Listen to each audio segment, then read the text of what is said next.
My birthday's December 19th. Are you serious? Yes. Are you a Capricorn or not? No, Sagittarius. See, I call myself a Sagicorn because I was supposed to be born December 12th. I feel like I've got both. And then all my young friends are like, that's not how it works, Brenda. What's up, guys? We're dreamers, we're moms, and welcome to the Mommy Artist Podcast. Now let's get creatively unhinged. In this episode of the Mommy Artist Podcast, I sit down with Brenda. Born in Mexico City and based in Texas, she is an interdisciplinary artist who makes earthy, poetic art from forged materials, layered identity, and lived experience. From raising boys to harvesting clay from meaningful places, Brenda creates art that blurs the line between self and nature. We talk about what it means to belong somewhere, how motherhood rearranges your creative life, and why some sculptures just need a little dirt in them. It's messy, it's thoughtful, and it's rooted in the wild, just like us. This episode is for anyone who's ever asked, where do I belong?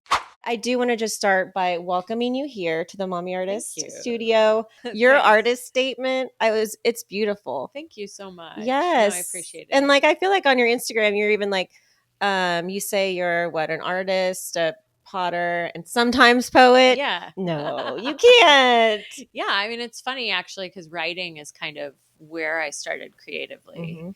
Mm-hmm. And I had a similar experience to you where, I don't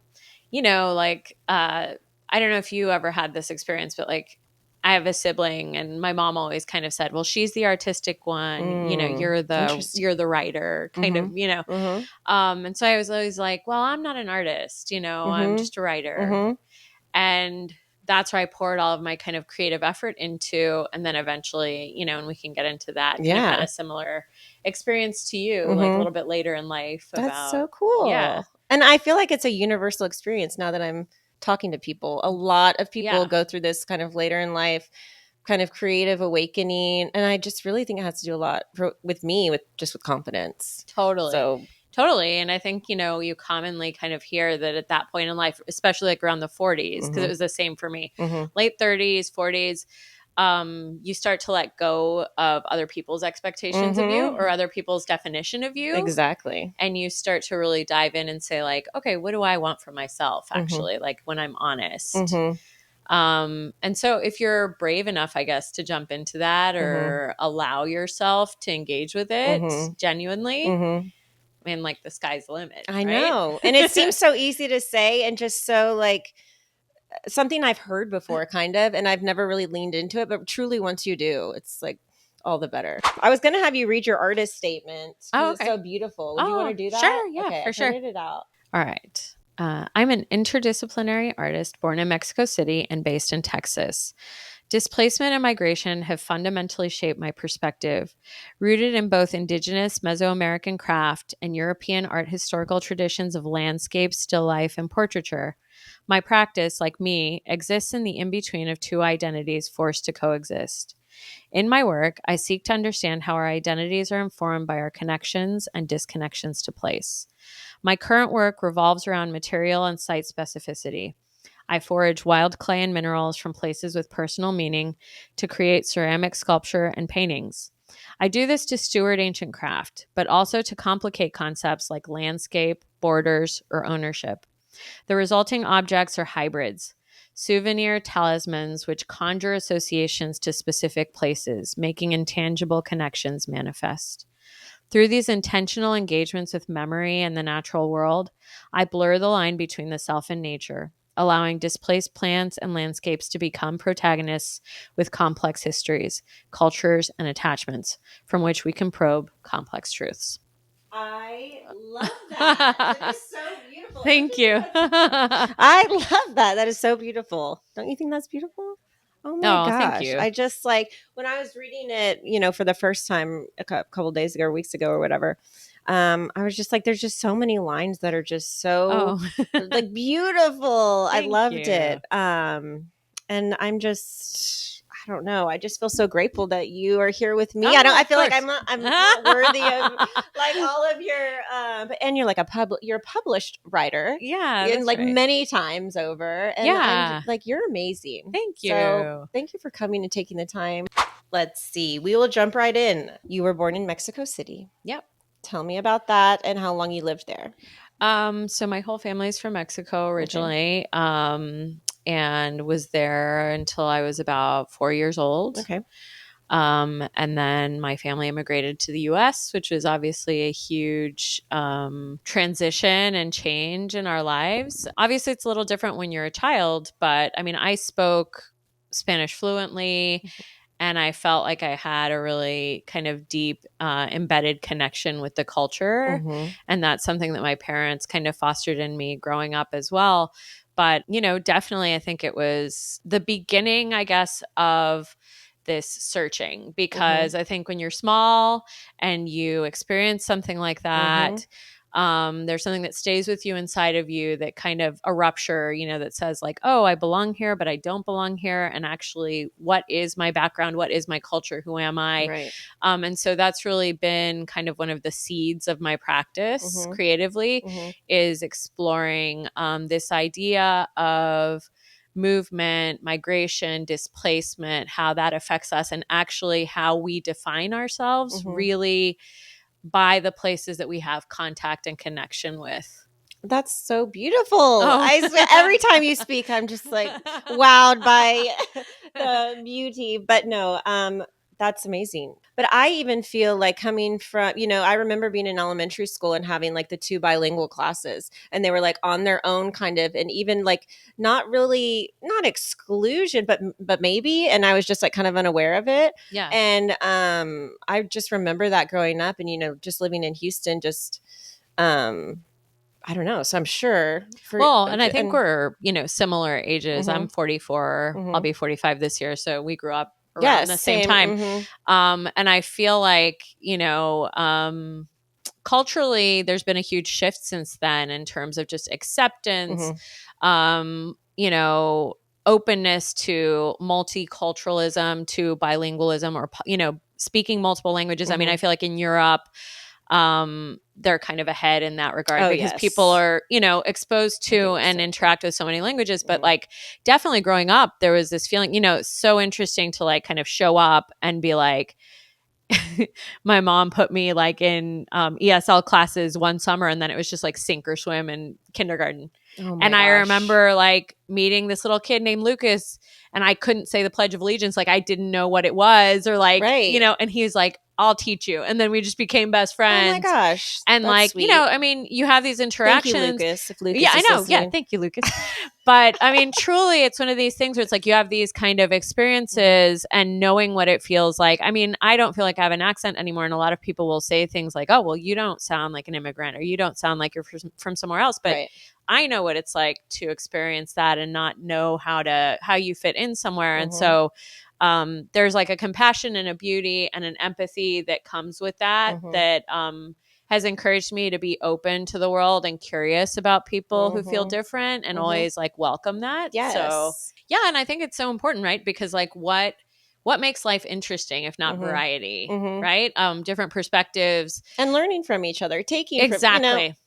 And I don't know. I mean, I'm sure we'll talk about my family in a bit, but mhm, I mean, my family is like a little microcosm of that for me in many ways, because one of my sons is adopted. I have two biological kids, but they are, mixed race mhm, technically, and multicultural, mhm, in terms of like my background and my husband's background, and then also our experiences moving around the world. So, um, that has like enriched my life so mhm, deeply. So mhm. I am super grateful for that origin story of coming Yes. from like this highly cosmopolitan city, and moving to like Arlington, Oh Texas. my gosh, so that's what it you know, was. yeah. I mean, at the time when I was born, Mexico City was the largest city in the So city, world. you were like city Oh yeah. into the Largest okay. city in the world, one of the most kind of sophisticated like cultural scenes you R can imagine. right. And then going to Arlington, Texas, and your parents are like labeled immigrants, and so what I Right. mean, just a completely contrasting reality. Mhm. And then dealing with that contrast throughout life, at different levels. So Right, yeah. right. So your family would are they artistic? Um, Would you say you have an artistic family? yes, my mom is really creative. My sister's really creative. Actually, my sister, who is also a mother, has her own ceramics, like Oh functional wow. Okay. ceramics business, makes mugs, Mhm. bowls, stuff. My mom, as far as as long as I can remember, always drawing, always creating things, highly resourceful. Mhm. So definitely an inspiration there. And then my biological father, who I didn't grow up with, also extremely artistic, wanted to Mhm. be an artist, Mhm. super into drawing, became a chef, Mhm. which is also an art form. But, I think we're the lucky ones that have had this like kind of, foundation built by these previous Mhm. generations who Mhm. have then allowed us to explore. I always joke around and say, like, if nobody had to worry about money, I feel like most human beings would default to being creative Absolutely. because it's like the most soul searching occupation you can have, right? I mean, it's Mhm. just this constant reflection Mhm. Yes, it's on, therapy. yeah, Art is therapy. on yourself, on Mhm. existence, on your surroundings, Mhm. and how beautiful that we can, like, in all different ways contribute to creating discourse with people, right? I know. And it's something that's something like I had to come to like later in life too, just like I have I was kind of like I guess ashamed sometimes that I kind of grew up the way I did, like in a nice neighborhood and all that. But it's like, no, it's given me I wrote a poem to my mom for Uh-huh. Christmas about it. That's Actually, sweet. it was like, if I were you, or if you were me, this would be you. And it was kind of a play on like, if you had got the liberty to go to like an art school, or if you had got to study Right. abroad, if Yeah. you had got to do this, then you would also be, maybe doing a podcast or so, kind of like following your dreams. But like, she paved the way, and as did your parents, just to allow that into our lives. And like, yes, you can study film, or yes you can, because I was in theater also as a young age, and she was dragging me around to these like, Amazing. she's like, Yeah. where are these weird places, because that's like not her style. She's very like, I don't know, fancy, like not. And so I would take her to all these kind of like seedy places, but she would go with me, and we would, audition and do all the things. And so, I'm just got to be grateful for that. But Well, yeah, I mean, I think that makes me think of kind of this legacy of the mother and the female, right? And the way that kind of judgments and expectations of women have morphed and changed over mhm, the years. And like, we do have this ability in so many ways to be freer than our mothers were, than our mhm, grandmothers were, right? mhm, But it was always their kind of resilience and their strength in the background that provided us that mhm, ability and that confidence, right? mhm. So, yeah, I think it's beautiful that we're reaping the benefits of I these know. And women. I've never been vocal about it either, cuz I don't know, she wasn't a very like, we never talked about women's rights that often, or a bit of what she was very, she worked, and she was, She but was modeling those yeah, she was values. modeling, but we didn't talk about them Right. much. Yes. But I feel like now the need to vocalize it, but it's like funny, because even around her, when I'll say something like, maybe I don't know, women empowering or something like that, she'll get a little like, what are you talking about? I was like, you're like, you've changed, or I don't know. So That's even, I interesting. know. So Yeah. it's like she's still they're set in their ways, or it's like, it's sad that maybe even she can't like wrap her head around it, that like, no, that's not. And yet she was doing it and living it, Yeah, right? she was, right. And she was probably just in denial, or I mean, just like, Or his just from what intern she was being told. exactly internalize these expectations. And I guess, I mean, to kind of transition and talk about like my experience with Yes. that, I have three Hmm. sons. And that's super interesting in terms of raising feminists, right? Right. Because like my intention is absolutely to raise feminists. Hmm. And I tell my sons that all the time. Hmm. And I have to say, I have a 16-year-old, an 11-year-old, and a 10-year-old. Okay. So fifth, sixth, and incoming 11th grade. Oh my gosh. I know, Fifth, busy, right? sixth. Oh my But, gosh. when I look at my 16-year-old and he has a girlfriend, and I talk to him, I mean, there's no question in his mind that women are equal, Hmm. that women have Love every that. right to do everything that, you know what I mean? And Because you taught he's, him that. yeah, and he's creative too. And I love that he is so kind of, fluid in his view of the way that we interact with the world as men, women, or whatever gender we Hmm. are. It's this beautiful he's this beautiful product of kind of generations opening up, their minds. I love that. Yeah. And I hope the same for my son. Yeah, I mean, I think that's beautiful. And I think it's really important to acknowledge that as mothers, we have the responsibility to allow not only our daughters to be the most, kind of open, confident, successful people that they want to be, but to allow our sons to be the fullest people they can be in terms of their emotional development, their empathy with others, the expectation that they're equal partners with their spouse. Exactly. This idea, I mean, and having a partner who models that for them is obviously really key. My husband's like an amazing support in my artistic career and also as a parent. But yeah, I mean, I think it's absolutely something I keep in mind, and actually a big part of like why I chose to kind of dive into becoming a full-time artist. That's amazing.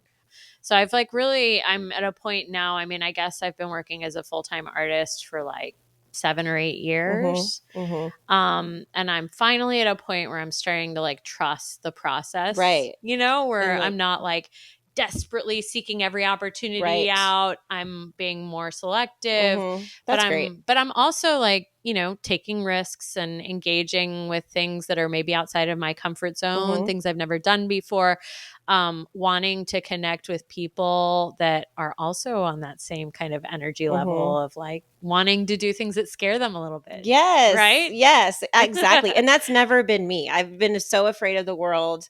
But then like when I actually finally do, and like when I actually went to TCU, met Hannah, like the things start happening. It's true. And then like us talking, I'm like, you're the nicest person ever. Oh. Like we could totally be friends. Yeah, So for sure. it's like, yes, the people Well, like cheers to that. like-minded women. Yeah. Yes, I love it. I just think that it's so, and maybe my calling is like, yes, this is a form of my art, interviewing, but maybe it's like just sharing the message about artistic women and creating this community for people to feel validated and relevant, and because I'm sure they have the same experiences that we've talked about today. I know they have. For sure, right? And I mean, I think there's always women who are at different stages in that journey of having children who are young and maybe feel like, you know what, it's not the right time.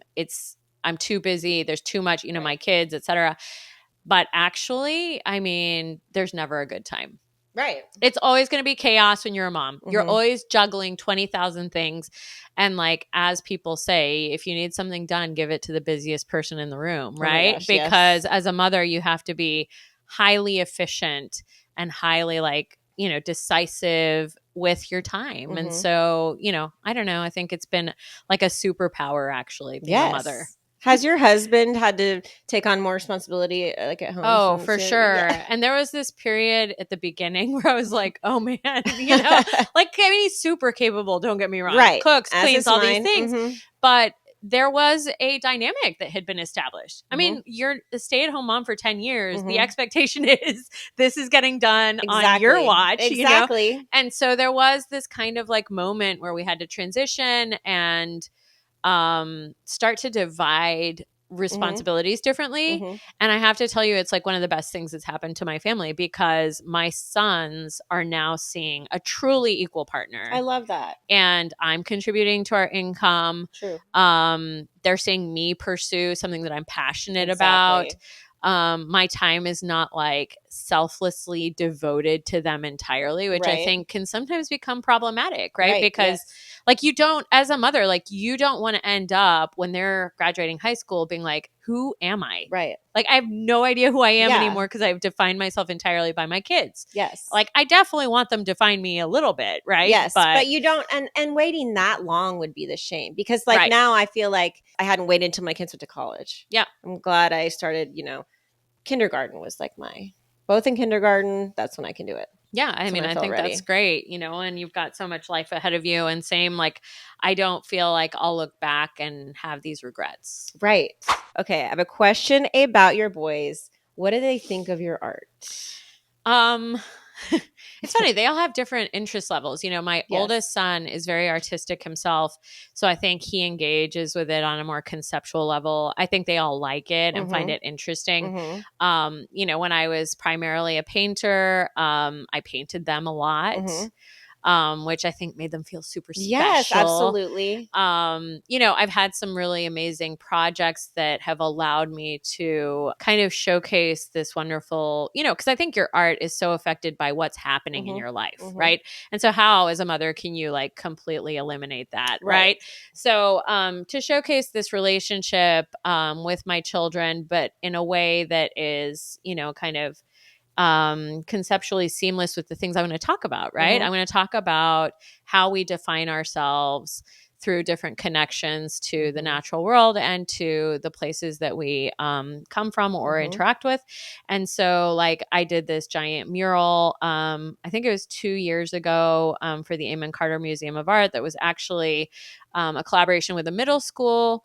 And so we worked for a year with the kids. They actually helped design the mural. I love that. And paint it, but it was based on photos of my sons, and so now my sons. Is that the one that I put that I think, posted? yeah. On the Well, Instagram? I think that was a painting, but then I did this Okay, then giant you did the mural. mural. Yeah, Okay. so it was a different, different set of photos, but it was like, I mean, there it is, like on the side of a middle school in Fort Worth, and like I can't imagine what that must be like as a kid to be able to like drive by and be like, No, that's that's super me. cool. That's me. Like, Well, I don't know. I think I'm maybe still new and the shift is still pretty recent, that I'm still getting a lot of guilt, and I'm still getting a lot of like from my kids like, mom, why do you have to be in there all the time? Or not in the glory days where they're like proud of the me or groove, where I right? can, yeah. But you'll get there. I mean, I feel like it's a process, and I definitely went through that stage too. I mean, and there's definitely still some moments like, why are you gone? Like, why do you have to go to your studio, or why are you doing, and then they kind of see what I'm doing, and like I take them with me to openings, I take them with me to museums, and they see how this is something that like helps them grow, helps me grow, provides kind of connection for all of us. And so they've taken, I mean, the fact that I feel really flattered that my oldest son wants to be an artist, Yes, absolutely. yeah. Absolutely. Yeah. And then like my youngest was like, oh, mommy, I want a piece of your art in my room. Like, can I go to your studio and pick one out? And I'm I like, yeah, of love course, that. so Yes. yeah, they're super sweet Okay. about it. Well, that gives me hope that like I don't know. I think I'm in the trenches of it right now. I'm in the Yeah. new stages. They're not sure what it is, but they do think it's super cool. I'm going to be on YouTube. So we had kind of already talked about, I had a question like advice to moms struggling with identity as a mother and an artist. I feel like we've kind of touched on that. Yeah, I mean, Mother I and an think, well, I think, artist. one of the things that we said that maybe is like the most important to me is to like take the leap if you can. Yes, absolutely. Like that as soon as you feel that impulse or that calling to do something creatively, I mean, it's not like you have to quit your day job. I mean, like for a long time I was creating I mean, at one point my studio was a closet. You know what I mean? Yes. Eventually I had a room, and now I have a studio outside of my house. I mean, I work at multiple studios, and it's grown, but that has taken years of invested time. And also of like, getting my family used to it, and having the time for that transition to make sense for like my family situation.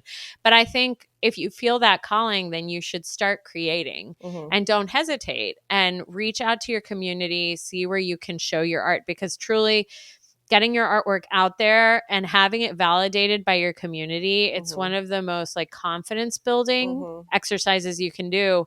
And I think it'll probably give you the direction you need to, seek out kind of the next steps, right? Right. And even like the internet community, right? Like the Yes. virtual community. Yeah, I mean, that's definitely been a long process for me, is like finding my people, and I think you'll find also that like your people morph over time. I mean, you have these True. people that stay with you, but as you grow in your career and you kind of define what that is for you, what your creative life is, you will quickly start to narrow down the people that make the most sense to spend time with, because for me, my mom friends are like the foundation to my life. Like we're this village that takes care of each other. Yes, same. We have that we have a village here as well. Right. Yes. And it's like I treasure those friendships, but not all of them understand like my creative journey. And so obviously it's like a huge bonus when you can meet women that are also mothers that understand that.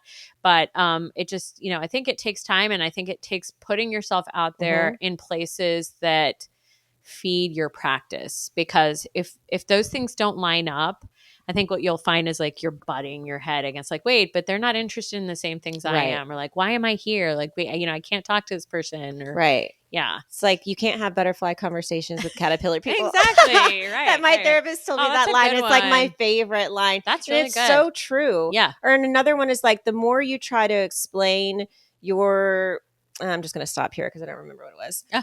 You know, your brain is a sausage maker.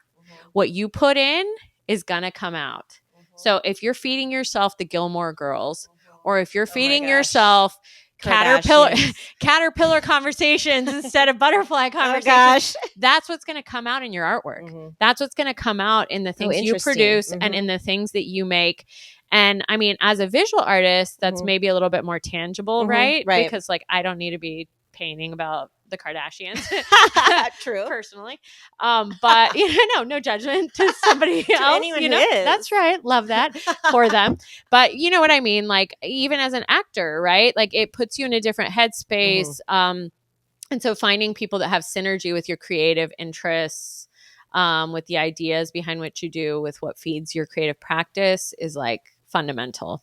I want to talk about your art and where we can find it and like what you're doing right now. I also have an opening actually this Friday on the 18th at the Arlington Museum of Art. Oh, cool. I'm doing a group show with a collective that I belong to in Fort Worth called the Fort Worth Art Collective.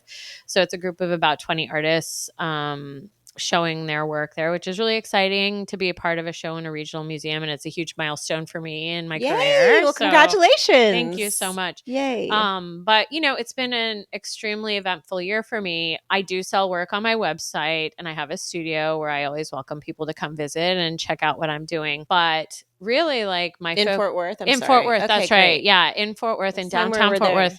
We need to check you out. That's right. You guys need to come by and check out the studio. But, it's been like a crazy year. I feel like since I finished grad school, I've been really focused on growing my practice and really kind of honing in on what I want to be doing, the kind of places I want my artwork to be. And so I just had a solo show in May, which was really exciting for me. It was kind of the product of like the last several years of work. What was that one?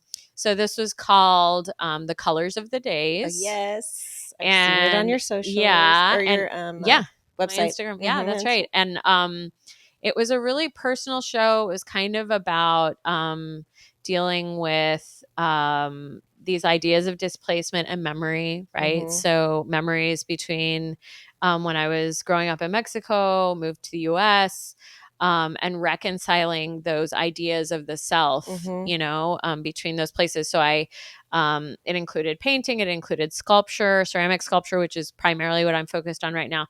But it also was made up of a body of work that was photo montage. So I took like baby pictures of myself that I had never seen before that were given to me by family members and kind of digitally collaged those with photographs I took on film. I love those. Yeah. Those are so cool. In Mexico City or places of meaning to me. And so that was amazing. And it actually took place in the home of a curator in like her guest room. So it was like this very personal show about home and about the self. That's amazing. In this domestic space. That's amazing. So it felt really great to put that out there in the world. And then I've been doing residencies the last few years. So earlier this year, I was in Wyoming for 3 weeks, which was super, it's been super interesting navigating being away from my kids and my husband for that, to do those things. Has it gotten easier since they've gotten older? Yeah, for sure it has. But I mean, when you're juggling two people's like careers and they're both super busy, it's definitely a lot of communication, a lot of talking with your partner. A lot of help from the neighborhood. That's right. Oh my gosh. All the mom help. Yes, all the mom help. This is like a hot seat segment. Okay. It's like a rapid fire, like a line of questions that we made for you. Okay. Are you ready? I am. What is your dream city to live in? Oh man, that is so tricky. Venice, Italy. Most used emoji. The laughing, crying face for sure. Like, is it because you're laughing or crying? Always laughing, crying. Okay. Clay that never dries, or you have to paint with no water. Oh my God, I can't. You're killing me. I guess paint with no water. Okay. Aliens? Yes or no?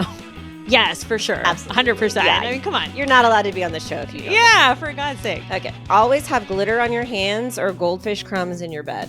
Glitter. Always glitter. I kind of love glitter. I love glitter too, I know, actually. yeah. One thing from your childhood you wish they would bring back. Well, I mean, tapes are back. CDs are back. Oh, true. You know, They're back. those are kind of the things, to be honest. But maybe also, like, can they just take away the internet for a little while? Right. That'd be nice. Could they bring back no non-internet? internet? Like, yeah. 100 cupcakes due tomorrow or having a sculpture break. Oh, 100 cupcakes. I used to work on a cupcake shop. Oh, you're like ready to go. Okay. When was the last time you cried? Oh, today. Yeah. Today. Oh, no. It's my friend's, well, no, in a good way. Like, it's my Okay. friend's birthday, and he wrote this really beautiful poem, and it made me cry. Right? That's kind of the I best. love that. Yeah, That is the best. I bet you're a HSP. Highly sensitive person. Oh, Have you ever taken 100%. that? Okay. I haven't taken it, but I think I need to. Yeah, you need. Yeah, I bet you are. I can already tell. I am. I think you are too. Okay. If your life was a reality show, what would it be called? Oh my God. Sentiment in the My sediment. my so-called life. My so-called So life. throwback to the 90s, right? Yes, I Yeah. love that. Jared Yeah. Leto. Oh my Woo. God. Same birthday as me, actually. Stop. No. What is it? December 26th, day after Christmas. Kind of sucks. My birthday's December 19th. Are you serious? Yes. Are you a Capricorn or not? No, Sagittarius. See, I call myself a Sagicorn because I was supposed to be Right on born that. December 12th. I feel like I've got both. And then all my young friends are like, that's not how it works, Brenda. If your mom's self had a warning label, what would it be? Your mom's self. I don't know. Caution, hot. Sexy. Yes. Not hot in that way. I was thinking caution. temper or Hot. but maybe, you know what? Let's go with every version of hot. I love it. Oh my gosh. Brenda, thank you so much for coming on. Yeah, you're welcome. Thanks for having me. All right, besties, my glass is empty, but my cup is full, and that means it's the end of the episode. Remember that you can't have butterfly conversations with caterpillar people and that everyone out there is trying their best. Love you. Bye.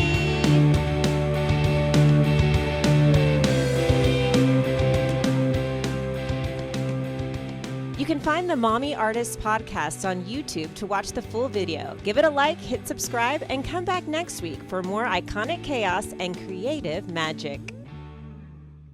But no worries if not.